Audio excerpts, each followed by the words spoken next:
ایک بھائی یہ کہتے ہیں کہ منت جو ہے اس کی صحیح نیت کیا ہونی چاہیے، کیونکہ بعض اوقات ہم بڑی منتیں مانتے ہیں اور یہ سوچتے ہیں اللہ پہ کوئی اثر مرتب ہوگا، تو صحیح نیت کیا ہے؟ پہلے سمجھ لیجئے کہ منت ایک وعدہ ہوتا ہے جو آپ اللہ تبارک و تعالیٰ سے عبادت کے سلسلے میں کرتے ہیں۔ اسی لیے منت اسی چیز کی جائز ہوتی ہے جس کی جنس سے کوئی چیز ہم پر فرض یا واجب ہو۔ جیسے نماز ہم پر فرض ہے تو آپ نفل نماز کی منت مان سکتے ہیں، اسی طریقے سے روزہ آپ پہ فرض ہوتا ہے تو نفل روزے کی منت مان سکتے ہیں، اور اس کے لیے ضروری ہوتا ہے کہ اتنی آواز سے الفاظ کو ادا کریں کہ کم از کم آپ کے کان اپنی آواز کو سن لیں۔ دل میں ارادہ کرنا منت نہیں ہوتا، زبان سے الفاظ ادا کریں۔ اب یہ جو یہ کہہ رہے ہیں یہ کیا کہہ رہے ہیں؟ یہ کہنا یہ چاہتے ہیں ہماری خاص طور پہ بہنیں جو ہوتی ہیں، بیٹی کا رشتہ نہیں ہو رہا، بیٹے کو ویزا نہیں مل رہا، شوہر قابو میں نہیں آ رہا، ساسیں نندے شترے بے مہار ہو چکی ہیں، تو وہ پھر اس طرح منت مانتی ہیں ایک بڑی عبادت کے ساتھ، اے اللہ اگر میری بیٹی کی شادی ہو گئی 5000 نوافل پڑھوں گی۔ اور غالباً ان کے گمان یہ ہوتا ہے اگر میں یہ کہوں کہ اللہ تعالیٰ میری بیٹی کی شادی کر دے 2 رکعت نفل پڑھوں گی، 2 سے تو کچھ کام نہیں بنے گا، 5000 کا ذکر کرتی ہوں تو اللہ تعالیٰ میرا کام کر دے گا۔ یہ تھوڑا سا بیچارے عدم معرفت کی بنا پر اللہ تبارک و تعالیٰ کو مثل انسان گمان کرنے لگتے ہیں۔ اگرچہ آپ پوچھیں گے کبھی بھی نہیں کہیں گے لا حول ولا قوت، لیکن وہ سوچتے ہیں جیسے اگر کسی کو ہم کچھ پیسے دیں کام کروانے کے لیے، 5 روپے دیں تو نہیں کرے گا، 5 لاکھ دیں تو فوراً کر دے گا، ایسے ہی شاید اللہ تعالیٰ بھی میری بڑی عبادت کے ذکر کو سن کے ایک اثر قبول کرے گا اور فوراً میرا کام کرنے کا حکم دے دے گا۔ حالانکہ یہ بھولی بہنیں یہ نہیں جانتی کہ اللہ تو یہ بھی جانتا ہے کہ جب آپ کا کام ہو جائے گا تو آپ یہ کریں گی نہیں۔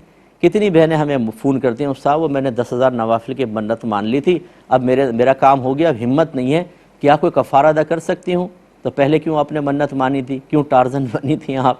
تو اللہ تعالیٰ تو پہلے جانتا ہے میری بندی ادا نہیں کرے گی، لیکن ہم شاید ایک اثر مرتب کرنا چاہتے ہیں۔ بھائی یہ کہہ رہے ہیں کہ ہمیں کس طرح نیت کرنی چاہیے؟ میرا آپ کو مشورہ ہے منت آپ ضرور مانیں، یہ ہم اکابرین کی سنت ہے، صحیح طریقہ ہے، اللہ تعالیٰ نے قرآن میں اس کی اجازت مرحمت فرمائی۔ کم ترین عبادت کی، اے اللہ تعالیٰ میرے کام ہو جائے، میں 2 رکعت نفل تیری بارگاہ میں بطور نظر پیش کروں گا، میرے کام کروا دے، بس 2 رکعت۔ تو 2 رکعت بہت، اللہ تعالیٰ کی بارگاہ میں 2 یا 2000 کی کوئی ویلیو نہیں ہے، نہ 2 سے کوئی اثر کم ہوگا، نہ 2000 سے اثر بڑھ جائے گا۔ اللہ کی ذات بے نیاز ہے، وہ خوش ہوتا ہے بندے جب عبادت کا ارادہ کرتے ہیں تو اللہ تبارک و تعالیٰ ان کا کام اگر ازل سے اس کا فیصلہ ہے تو آسان کر دیتا ہے، تو کہنے میں کوئی حرج نہیں ہے۔ ایک بھائی نے پوچھا انہوں نے کہ یہ منت جب ہم کہتے ہیں، بعض اوقات ہمارے ذہن میں ہوتا ہے کہ ہم منت مان رہے ہیں تو ذہن میں رکھ کر باقاعدہ الفاظ ادا کرتے ہیں، بعض اوقات منت کا کوئی تصور نہیں ہوتا، بس اللہ تعالیٰ میں تیرے لیے 2 رکعت نماز پڑھوں گا، تو کیا یہ بھی منت ہے؟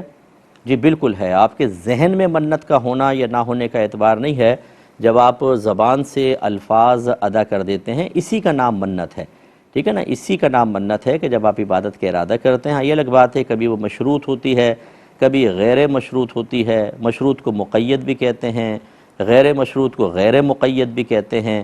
اس کا مطلب کیا ہوتا ہے؟ جیسے آپ نے کہا اللہ تعالیٰ اگر میری بیماری ٹھیک ہو گئی میں 2 رکعت نفل پڑھوں گا، یہ آپ نے مشروط کر دیا صحت کے ساتھ نوافل کو، یہ بھی جائز ہے۔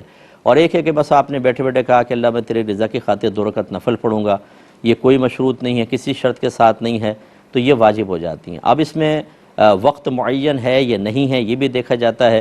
اگر آپ نے کوئی وقت معین کیا ہے، جیسے اس آنے والے جمعے میں روزہ رکھوں گا، پھر تو اسی دن جمعہ روزہ رکھنا آپ پہ لازم ہوگا جمعے کے دن۔ اور اگر آپ نے مطلق رکھا ہے، کوئی وقت کا تعین نہیں کیا، تو پوری زندگی اس کا وقت ہے، موت سے پہلے آپ کو کرنا ہے۔